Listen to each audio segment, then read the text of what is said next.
নমস্কার, শুভ সন্ধ্যা and welcome to lakh টাকার লক্ষ্মী লাভ season 2, co-powered by sunrise মশলা। আর কিছুদিন পরেই আসছে মাতৃদিবস, ইন্টারন্যাশনাল মাদার্স ডে। কিন্তু মায়ের আদর, মায়ের ভালোবাসা সবার কপালেই কি জোটে? না, জোটে না। মা বাবার আদর ভালোবাসা ছাড়াও আমাদের চারপাশে কত কত মানুষ জন্মাচ্ছেন, বড় হচ্ছেন, জীবনে কিছু করছেন, তবে ওই একটা জায়গা একটু ফাঁক থেকেই যায় যে মা বাবার আদর সারা জীবনের জন্য মিসিং। কিন্তু তা বলে জীবন তো থেমে থাকে না, এগিয়েই চলে। সেরকম আজকে আমার যে চার মা লক্ষ্মী আসছেন, তাদের জীবনও কোথাও থেমে নেই। জীবনের যে লড়াই লড়ে যাচ্ছে একদম সদর্পে। তাদের গল্প শুনবো আজকে, তাদের সঙ্গে খেলবো, তাদের সঙ্গে আলাপ করব। প্রথমে ডেকে দিই, প্লিজ ওয়েলকাম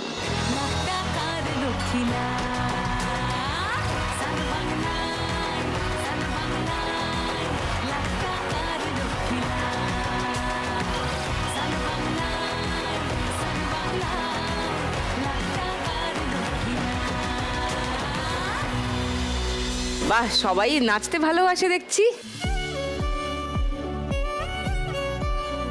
ভালো হয়েছে নাচটা, ভালো আছে সবাই? হ্যাঁ, তুমি ভালো আছো দিদি? আমি ভালো আছি, একদম ভালো আছি। সবার সঙ্গে আলাপ করব আগে একটুখানি। সুকৃতি। নমস্কার দিদি, আমার নাম সুকৃতি বিশ্বাস। আমি আসছি উত্তর চব্বিশ পরগনা জেলার হাসনাবাদ থানা থেকে। আমি এখন বর্তমানে কলেজে পড়াশোনা করছি। কি নিয়ে পড়ছো? পাশেই নিয়েছি সাবজেক্ট এডুকেশন, ইতিহাস আর ভূগোল আছে। কোন ইয়ার এখন? এখন এই সেকেন্ড ইয়ার চলছে। Second year হ্যাঁ, চলছে। বাড়ির সমস্ত কাজ সামলে তারপরে আমি পড়াশোনা চালিয়ে যাচ্ছি এবং বোনকেও সঙ্গে পড়াচ্ছি। ও, তোমার বোনও আছে? হ্যাঁ। কত বড়? ও এবার পরের বার মাধ্যমিক দেবে। তো তুমি ওকে পড়াচ্ছ মানে তুমি কাজও করো? কাজও করছি। কি কাজ করো? বাড়িতে টিউশনই পড়াই, দুটো বাচ্চাকে পড়াই, সঙ্গে ওকেও পড়াই। আর তার সাথে পাশাপাশি বাড়ির সংসারের সমস্ত কাজও নিজেকেই করতে হয়, যেহেতু বাড়িতে আমি আর বোন দুজনেই থাকি। বাবা মারা গিয়েছে এখান থেকে 5 বছর আগে, আর মাও ছেড়ে চলে গিয়েছে, একজনের সাথে চলে গিয়েছে। ছেড়ে চলে গিয়েছে, বিয়ে করেছে। বাবা মারা যাওয়ার পর 3 বছর আগেই চলে গিয়েছে। আচ্ছা, এখন বোনের সব কিছু দায়িত্ব সব দিদি হিসাবে আমারই। সে তো বটেই, কিন্তু মা যোগাযোগ রাখেন? না, মায়ের সাথে কোনো যোগাযোগ নেই।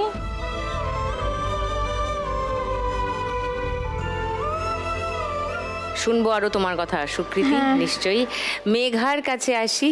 নমস্কার দিদি, আমার নাম মেঘা হাজরা। আমি দক্ষিণ চব্বিশ পরগনা কাকদ্বীপ থেকে এসেছি। কি করো, কি পড়ো? আমি ক্লাস 9-এ পড়ি। কোথায়, কোন স্কুলে? বাবানগর সুবলা উচ্চ বিদ্যালয়। আচ্ছা, আর কার কাছে থাকো?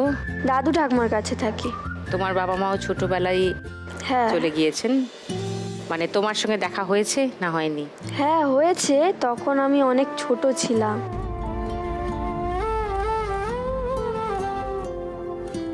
সুমমিতা। নমস্কার সুদীপ্ত দিভাই, আমি বসিরহাট উত্তর চব্বিশ পরগনা থেকে এসেছি। আচ্ছা, আমার নাম সুমিতা মণ্ডল। এবারে 2026-এ উচ্চ মাধ্যমিক পরীক্ষা দিয়ে আমি বাড়ি থাকি।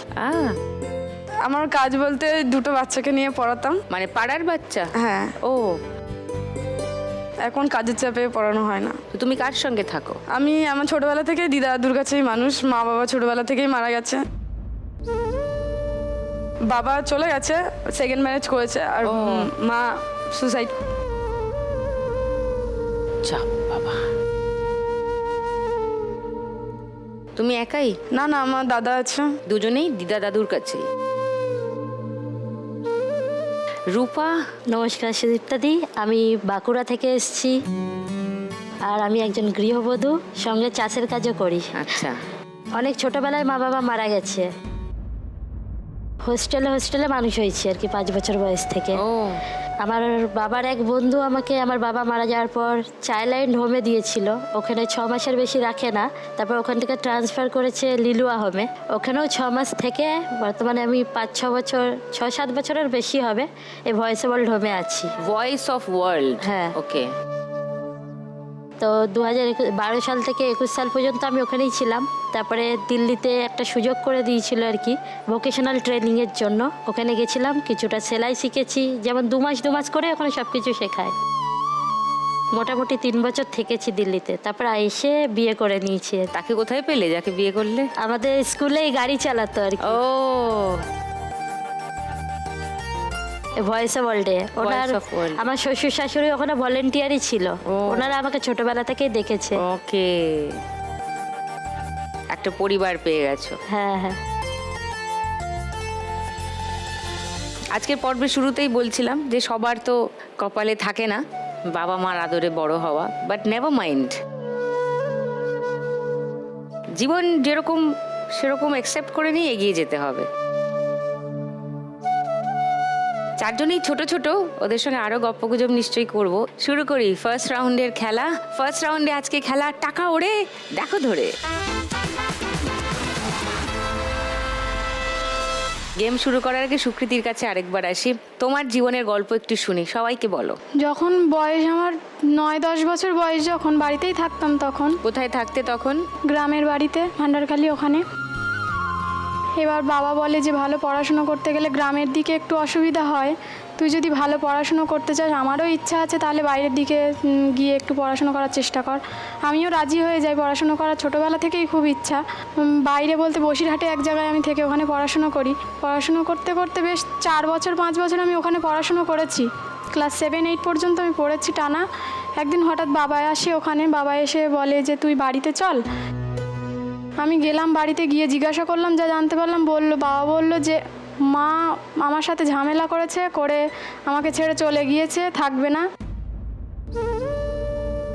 তোদেরকে আমারই দায়িত্ব দিয়েছে, আমার ভালোই হয়েছে, তোদের সাথে থাকতে আমার খুবই ভালো লাগবে, আর তোকে বাইরে রাখলে আমার একটু মন খারাপ করবে, সবাই একসাথে থাকলে আমিও সুস্থ থাকবো, সবাই ভালো থাকবো একসাথে, তাই বাড়িতে নিয়ে এসেছি। আমিও ভাবলাম তাই তো, দিদি বোন, বাবা আমার একটা দিদিও আছে, দিদির বিয়ে হয়ে গেছে বর্তমানে এখন। তো তখন তোমরা সবাই ছোট ছোটই? তখন ছোট ছোট ছিলাম। তো মা চলে গেছে? মা তখন চলে গিয়েছে বাড়ি ছেড়ে। কোথায় গেছেন খোঁজ টোজ করলেন না? প্রথমবার যখন গিয়েছে আমি জানতে পারিনি, তখন ছোট ছিলাম আমিও। বেশ ওখানে আমরা বাবা দিদি বোন আমি মিলে ওখানে 3 বছর ছিলাম বাড়িতে, গ্রামের বাড়িতে। ওখানে 3 বছর সবাই ভালোভাবেই ছিলাম। হঠাৎ একদিন বাবার অসুস্থ হয়ে যায়, ব্রেন স্ট্রোক হয়।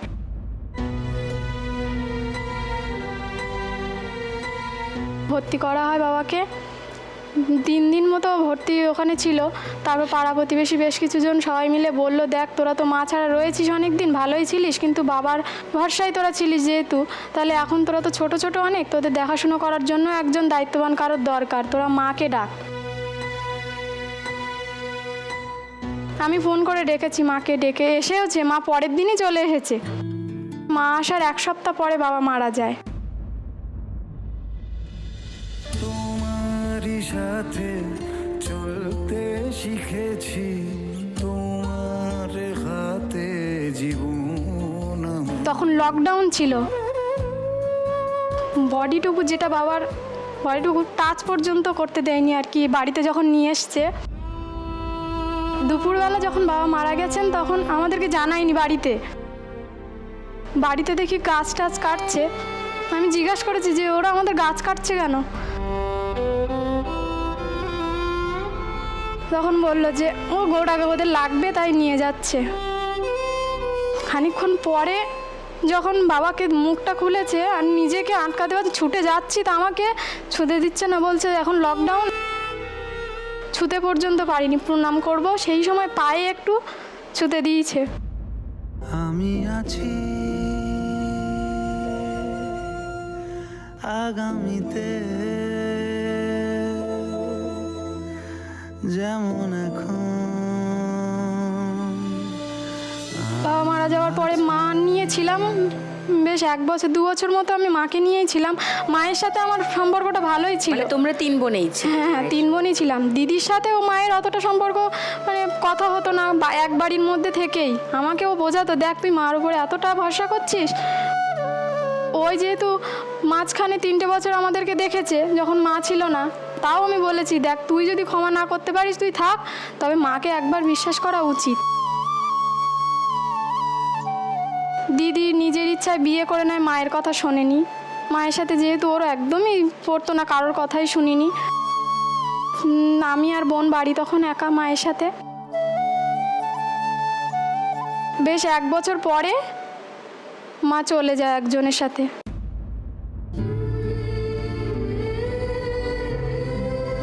সেইটা তখন মেনে নিতে পারিনি আর কি। বোনকে নিয়েছিলাম অনেকটা, মানে ভেঙে পড়েছিলাম যে বোনটাকে কি করে দেখবো, ও তো অনেকটা ছোট, এবার ওর সামনে যদি আমি ভেঙে পড়ি তা ও আরও বেশি করবে, তার জন্য আমাকে নিজেকে শক্ত থাকতে হয়েছে। ওকে মানুষ করতে হবে, সেই দায়িত্বটাও তো আমার, আমি দিদি যেহেতু।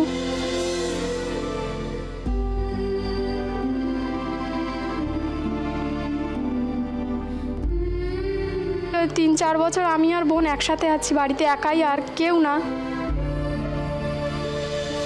তোমার বোন এসছে না? হ্যাঁ, বোন এসছে, ওই যে আমার বোন। বস বস। আর মেসোমশাই এসছে, সঙ্গে ভাই এসছে, মেসোমশাইয়ের ছেলে। ও,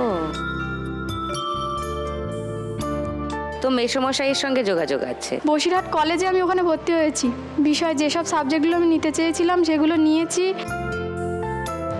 স্বপ্ন পূরণ করার ইচ্ছা আছে, যে পড়াশুনো করে এগিয়ে যাওয়ার, তার জন্য আমার ভর্তি হতে হয়েছে কলেজটায়। যাতায়াতের অসুবিধা থাকা সত্ত্বেও ওই মেসোমশাইয়ের বাড়ির থেকেই আমার সুবিধা হয় যাতায়াত করতে খুব। তোমার কি হবার ইচ্ছা? আমার ছোটবেলা থেকে নার্স হওয়ার খুব ইচ্ছা। তার পিছনে একটা কারণ আছে। যখন বোন ছোট ছিল, ওর তখন হার্ট অপারেশন হয়েছিল, ওপেন হার্ট সার্জারি হয়েছিল। সে কি? বাবা থাকতেই করেছিল। আচ্ছা। সেই সময় তো আমি বুঝতাম না ব্যাপারটা। বাবা মারা যাওয়ার পরে যখন আমি বেশ ওর সাথে রয়েছি, আস্তে আস্তে ওর সাইড এফেক্টগুলো দেখা দিচ্ছিল। হার্ট অপারেশনের পরে আমি আর ওর চিকিৎসা করাতে পারিনি। যখন বুঝলাম যে এরও এখনও চিকিৎসা প্রয়োজন আছে, প্রত্যেক বছর ওখান থেকে বলেও দিয়েছে, অ্যানুয়াল চেকআপ তো একটা লাগে। ওখানে যখন বাবা ছিল ওর অপারেশনের সময়, তখন অনেক মেয়েরা, আমাদের মতো বয়সী মেয়েরা নার্স ছিল। সেখান থেকে বাবার খুব ইচ্ছা যে এরকম নার্স হবে আমার মেয়েরাও। আমারও সেই ইচ্ছাটা পূরণ করার খুবই ইচ্ছা। আর ওর কি হওয়ার ইচ্ছা? ওরও আমার মতোই। তোমারও নার্স হওয়ার ইচ্ছা?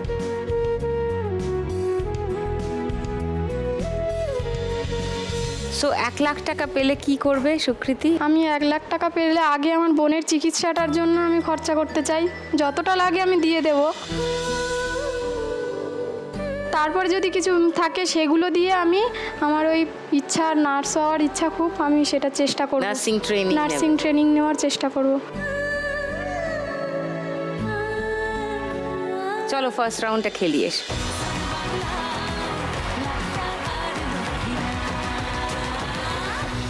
তোমার 1 মিনিট সময় শুরু এখন।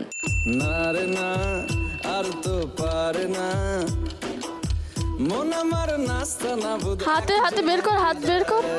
না রে না, ওপর থেকে পড়ছে। ওপর থেকে পড়বে, ধর ধর। দিন আমার যাচ্ছে ভালোই, মিষ্টি হাতটা খালি করে নাও। হ্যাঁ, বাড়িতে দোকানে এখানে ওখানে যেখানে সেখানে বানবাসী। ওপর থেকে পড়ছে, ধরো একসঙ্গে অনেকগুলো, ধরো ধরো ধরো ধরো। সাড়াতে দাঁড়াতে দাঁড়াতে ভালোবাসি। আমি তো ফ্রিতেই নাজেহাল, ধরো একসঙ্গে ধরো। করেছে ইন্দ্রজাল, ওপর থেকে নে, ওপর থেকে নে। আমায় এই অবস্থায় ওপর থেকে পড়ছে, ধরে নাও। আর তো ধরো ধরো ধরো একসঙ্গে ধরো সব। এই যা যা। আমার নাস্তা না বুঝ।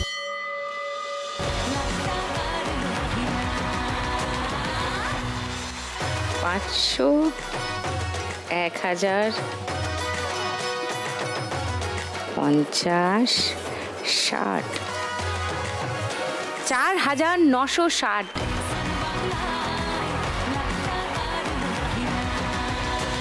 তোমার গল্প শুনি একটু মেঘা, তোমার জীবনের কথা বলো। ছোটবেলা থেকে আমি আমার বাবা মার কাছে থাকতাম। দাদু ঠাকুমার কাছে থাকতো। দাদু ঠাকুমার বাড়ি আলাদা আর বাবা মায়ের বাড়ি আলাদা। বাড়িতে একটু আধটু তো ঝগড়াঝাটি হয় স্বামী স্ত্রীর মধ্যে। তখন আমার বাবা মায়ের সাথে একদিন এরকম ঝগড়াঝাটি হয়, তখন আমি অনেক ছোট।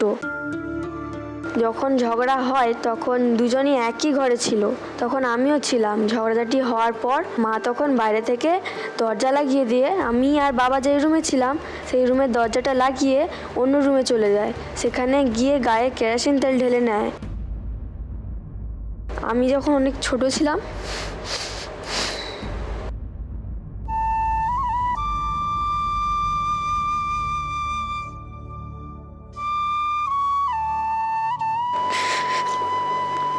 তখন বাবা আমাকে কোলে করে নিয়ে কিলটা খুলে, যখন খুলে তখন গিয়ে দেখি মা গায়ে কেরোসিন তেল ঢেলে নিয়েছে। সঙ্গে সঙ্গে বাবা বাঁচাতে গিয়েছে আর মা গায়ে আগুন নিয়ে নিয়েছে। বাবা যখন বাঁচাতে যায় মায়ের আগুন লেগে গেছে।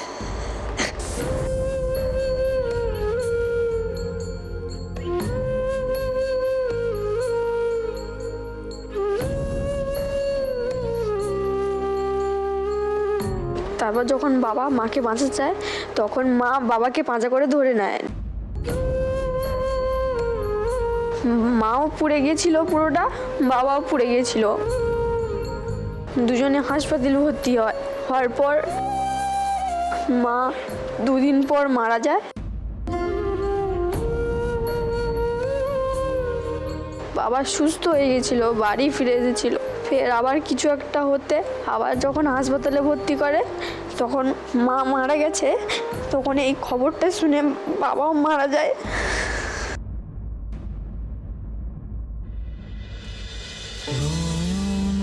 তোমারে পায় না দেখিতে রয়েছো নয়নে নয়নে। তখন থেকেই আমি আমার দাদু ঠাকুমার কাছে থাকি, দাদার সাথে। হৃদয় তোমারে পায় না জানিতে হৃদয় রয়েছো গোপনে। তখন থেকেই দাদু একটা স্ট্রোক মতন হয়ে গেছিল। দাদু আগে একটা ফিশারিতে কাজ করতো আর ঠাকুমা লোকেদের বাড়িতে কাজ করতো। দাদু স্ট্রোক হয়ে যাওয়ার পর থেকে দাদু আর কোনো বাইরের কাজ করতে পারতো না। আমাদের 10 কাঠার মতন জায়গা আছে দাদুর, সেখানে যেটুকু চাষ হয় সেটুকু দিয়ে আমাদের সংসার চলে। আর ঠাকুমার লোকেদের বাড়ি কাজে যেত। এই কদিন আগে কাজে গিয়েছিল, ফেরার সময় উনি একা একা পড়ে গিয়ে ওনার হাতটা ভেঙে যায়।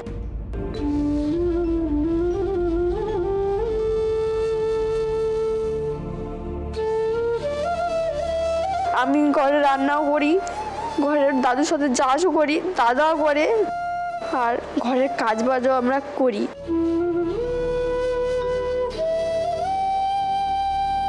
সো দাদা এসছে? না, ঠাকুমা এসছে। ঠাকুমা এসছেন। হাতটা ভেঙে গেছে বাবারে। একটা নাতনি নাতনিকে খুব কষ্টে মানুষ করি বাবা। এখন তো হাত ভেঙে গেছে, আমার স্বামীরও তো স্ট্রোক হয়ে গেছে। কি কষ্টে সংসার চালানো হয়, কি করব এখন। ছেলে সন্তান হারানোর কি যন্ত্রণা, একটাই সন্তান আমার, সন্তান হারানোর কি যন্ত্রণা মা, আমি যে বলতে পারবো না গো। কষ্ট পাবে জানি মেনে নিতে পারছি না এই ঠোঁটের অভিমান। কান্না পাবে জানি চলে যাওয়ার ফলক বলবে দূরত্বের বয়ান। খেদো না, খেদো না। কাঁদছো কেন তুমি? তুমি একা আছো, আমরাও আছি। সবাই তোমার পাশাপাশি আছে, সবাই সবার পাশাপাশি থাকবো। সবাই যদি একসাথে থাকি তা কেউ কিচ্ছু করতে পারবে না। যাদের বাবা মা নেই তারা কি নেই? হয়তো আমাদের মতো আরো অনেকেই আছে, আমি তাদের শুরুতেই মতোই এটাই থাকবো। বলছিলাম না যে অনেকে আছে। হ্যাঁ, আমরা হয়তো সবার খবর রাখি না, সবার খবর পাই না। অনেক মানুষ আছে, তোমাকে দেখলে তারা আরো দুর্বল হয়ে পড়বে। হ্যাঁ। মেঘা, তোমরা যদি শক্ত থাকো, আরো 5 জন তোমাদের আজকে দেখছে, তারাও মনের জোর পাবে যে ওরা ভেঙে পড়েনি, আমিও ভেঙে পড়বো না। শক্ত হও, বি স্ট্রং, কাঁদবে না। এখন ঠাকুমাকে তাড়াতাড়ি সারিয়ে তোলো এবং তোমরা ঠাকুমার পাশে দাঁড়াও। তুমি তো অলরেডি রান্না করো, বাড়ির কাজ করো, সব বললেই। কি হতে চাও জীবনে? পুলিশ হতে চাই। ওয়াও। সো তুমি যদি আজকে 1 লাখ টাকা জিতে যাও, তোমার কি প্ল্যান? পুলিশ হতে গেলে অনেক কিছু করতে হয়, ভালো করে পড়াশোনা করতে হয়। আমি ভালো টিউশন নিতে চাই আর ভালোভাবে পড়াশোনা করতে চাই। ঠাকুমার হাত ভেঙে গেছে, তার চিকিৎসা, এইসবের জন্য আমি কিছু করতে চাই। নাইস, ওকে। চলো ফার্স্ট রাউন্ডটা খেলে। এই রাউন্ডে অনেক টাকা যেত, অলরেডি 4960 তোমার টার্গেট। এসো।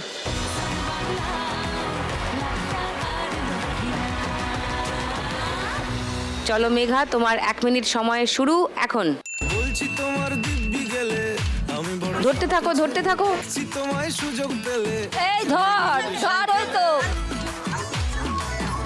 হাত ঢুকিয়ে নাও, ভালো করে ধরো। হ্যাঁ, রাইট রাইট। তাড়াতাড়ি ধর, তাড়াতাড়ি সামনেরটা। আমি বড় শান্ত ছেলে, দেখছি তোমায় সুযোগ পেলে, শুনে বুঝি বিষম খেলে। একসঙ্গে অনেক ধরো, ধরো একসঙ্গে খামচা মেরে। এই 500 টাকা যা পড়ে গেল। করে যাই একটু যদি মুঠো করে ধর, মুঠো করে ধর মা, মুঠো করে ধরো। মনটা নরম করে এসএমএসে হলেও যদি বলতো আমায় সে আসুন কেন যা উড়ছে সব ধরে নাও, যা উড়ছে সব ধরে নাও। বাজে আমার ওপর থেকে পড়ছে, ওপর থেকে পড়বে, ধরো ওপর থেকে ধরো। ধরো একসঙ্গে, ধরো অনেকগুলো। তোমাকে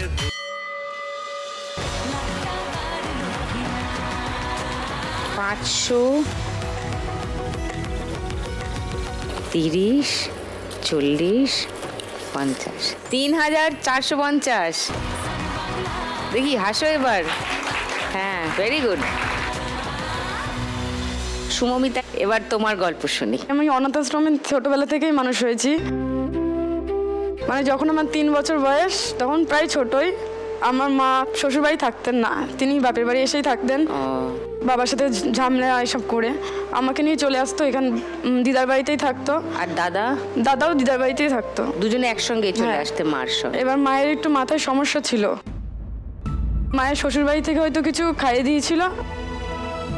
তখন মা তারপর থেকেই মানে একটু নিজের সেন্সে ছিল না।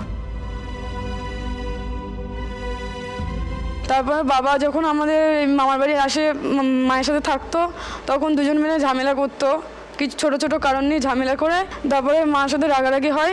এবার একদিন আমি আর আমার মা শুয়ে থাকি, আমি তখন প্রায় ছোটই। মায়ের সামনে আমিও কাঁদছিলাম, খিদে পেয়েছিল বলে। আর আমার দিদারা সব বাড়ি ছিল না, দিদা মামা মামিরা সবাই বাইরে ছিল। আবার বাবার সাথে মায়ের ঝগড়া হওয়ার কারণে মা পাশের ঘরে গিয়ে সুসাইড করেছিল। আমি তখন বুঝি না, মানে সব দেখতে পাই কিন্তু বুঝি না, এরকম একটা ব্যাপার ছিল তখন। মানে কিছু করেও করতে পারিনি। তারপরে যখন দেখছি আমি জোরে জোরে কাঁদছি, আমার দিদা যখন এসে দেখে, তখন আমার মা আর নেই। তারপরের থেকে আমার দিদা দাদু আমাকে গলে পিঠে মানুষ করলো 8 বছর অবধি। আর তোমার দাদা?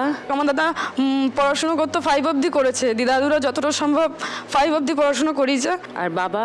বাবা হচ্ছে আমাদেরকে সেই ছোটবেলায় রেখে দিয়ে আর আমাদের কাছে আসেনি। তোমার মা মারা যাওয়ার পর আর বাবা এলেন না? না।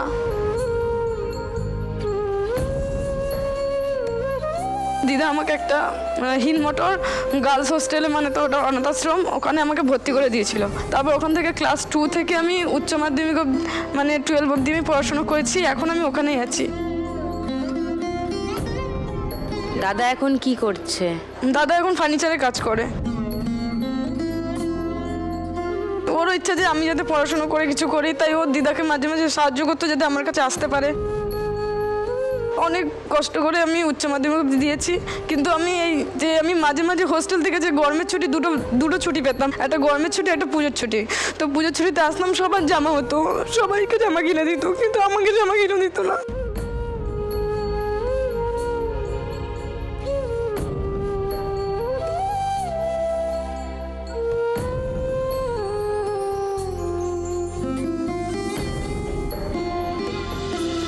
তুমি বড় হয়ে কি হতে চাও সুমমিতা? আমি বড় হতে আমার নার্স হওয়ার খুব ইচ্ছা। তুমিও? হ্যাঁ। সুকৃতিও নার্স হবে বলেছে। তোমাদের তো প্রচুর লোক জড়ো হচ্ছে টিমে, হ্যাঁ? তুমি যদি আজকে 1 লাখ টাকা যেত, খেলে কি করবে? আমার ইচ্ছা, আমার দাদুর অপারেশন, মানে চোখে অনেক দিন হলো ছানি পড়েছে, মানে দেখতে পায় না। আর দিদা তো অসুস্থ, এই মাঝে ব্যথা এইসব, তাই জন্য আমি চাই আমার দাদা কিছু একটা করুক, মানে জায়গা ওর কিছু আমি টাকা দিয়ে সাহায্য করি। কারণ আমার খুব ইচ্ছা ছিল, তাই জন্য সবসময় এটাই রাখি যে আমি যা কিছু করি আমার দাদার জন্যই করি। যেহেতু আমাদের দাদা আর আমি মামার বাড়ি ছোটোবেলা থেকে যেতটুকু কষ্ট পেয়েছি, আমার দিদা আমাদের কষ্ট সহ্য করতে পারে না।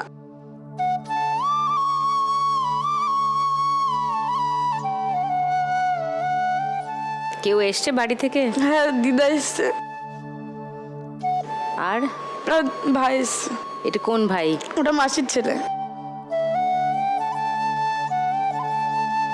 সো 1 লাখ টাকা পেলে দাদুর ছানির অপারেশন করবে, দিদার চিকিৎসা, আর দাদার জন্য, দাদার জমি কিনতে চায়, হ্যাঁ, হ্যাঁ, সেটার জন্য টাকা দেবে। আর আমার নার্সিংয়ের জন্য। চলো ফার্স্ট রাউন্ডটা খেলি, চলে এসো।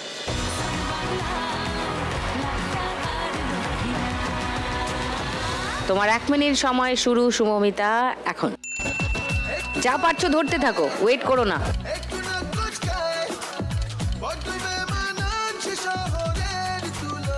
হাতটা খালি করে নাও, খালি করে নাও, এবার ধরো। ভেরি গুড, একসঙ্গে অনেকগুলো।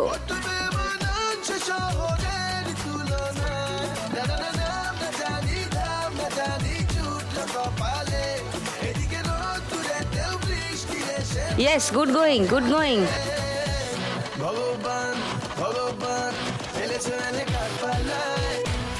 এক খাপাত করে অনেকগুলো ধরো, খামচা মেরে।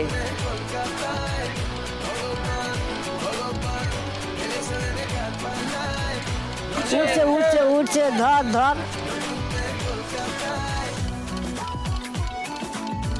ধরো একসঙ্গে, ভেরি গুড, নাইস। দেখি তো, 500, 1000, 60, 70, 80, 5380। Very good. এবারে রূপা। নমস্কার দিদি। রূপার গল্পটা একটু শুনি। আমার যখন 5 বছর বয়স, তখন আমরা গ্রামের বাড়িতে থাকতাম। তো আমার মা অন্যের জমিতে চাষ করতো আর কি, বাবা বাইরে থাকতো, বাইরে কাজ করতো। মায়ের ওপর কিছু একটা হয়েছিল আর কি, ঠিক জানি না, মানে অনেক ছোট তখন আমি। হঠাৎই মা দিনের কাজগুলো রাতে করতো, রাতের কাজগুলো দিনে করতো, এরকম। খুব ভয় পেতাম তখন, মায়ের কাছে আমি থাকতে পারতাম না, ভয় পেতাম। অন্যের বাড়িতে গিয়ে শুতাম, খাওয়া দাওয়া অন্যের বাড়িতে করতাম, রান্না বান্না তো মা করতোই না, একেবারে আলাদা টাইপের হয়ে গেছিল আর কি।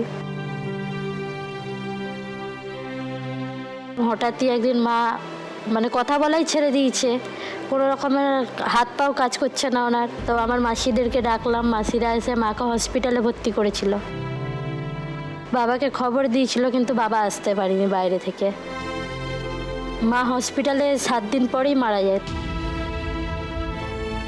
তারপরে আমার বাবা আসে, কেউ যায়নি আমার মায়ের দেহ আনতে, অনেক দিন হয়ে গেছে, তাও কেউ যায়নি। তো আমার বাবা এসে আমার মায়ের দেহটা নিয়ে আসে, তারপরে সৎকার করে আমাদেরকে নিয়ে আমার বাবা কলকাতায় চলে আসে।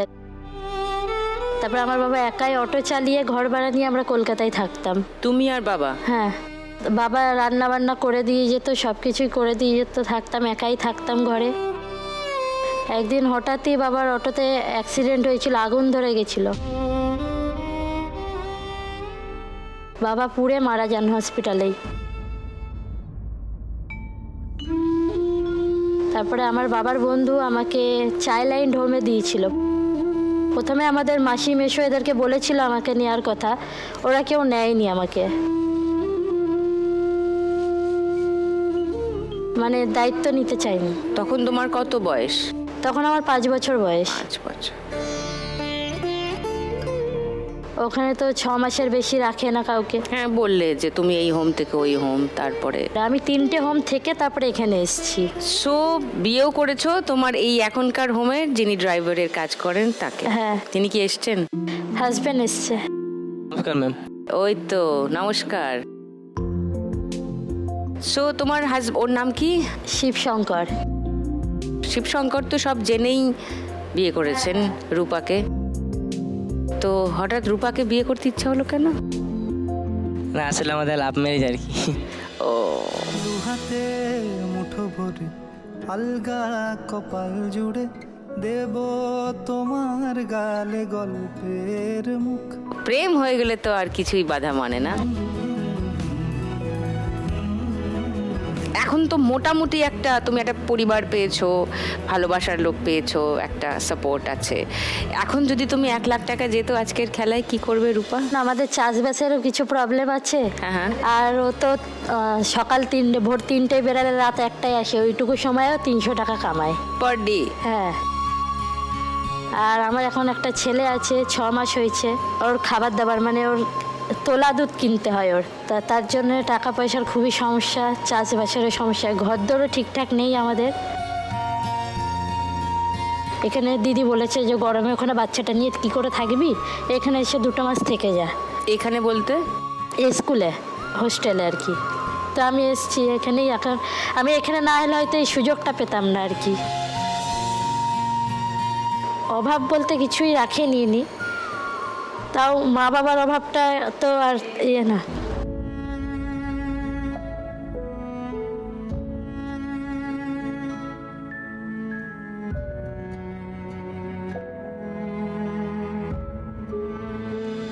চলো ফার্স্ট রাউন্ডে খেলি। এবার সুমমিতাকেও তুমি ছাপিয়ে যাও।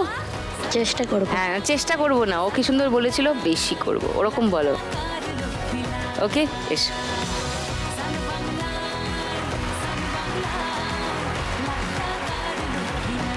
চলো, তোমার 1 মিনিট সময় রূপা, শুরু এখন। ওরে মন কথা শোন, যাবি চলে বৃন্দাবন, নাগরের নাগর দোলায় দুলবি নাকি বল। ওরে মন কথা শোন, যাবি চলে বৃন্দাবন, নাগরের নাগর ধরো ধরো ধরো ওই ধরো ধরো বেরিয়েছে গলা দিয়ে আওয়াজ। ওরে বাঁচাও আমায়, হাতটা খালি করে নেবে, টাকা পেলেই হাতটা খালি করে নেবে, বাঁ হাতটাও খালি করে নাও। চলো, ওপর থেকে পড়বে, হাতটা খালি করে নাও, খালি করে নাও হাতটা, ওপর থেকে পড়ছে, ধরো ধরো একসঙ্গে। ইয়েস, ভেরি গুড, খুব ভালো, রাইট, গুড গোয়িং রূপা, নাইস। খালি করে নাও হাতটা, ওপর থেকে পড়বে। ওপর থেকে পড়ছে, একসঙ্গে ধরো অনেকগুলো, রাইট, খুব ভালো।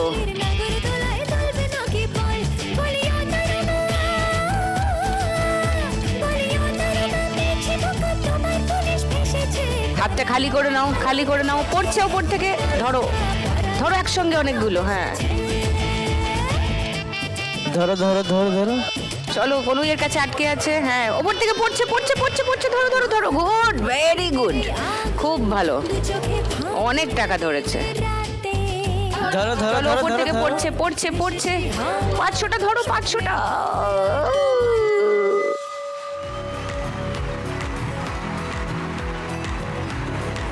500, 1000,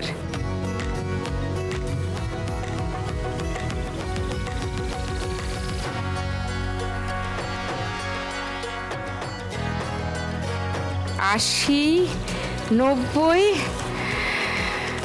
কত হলো? 600, 6600।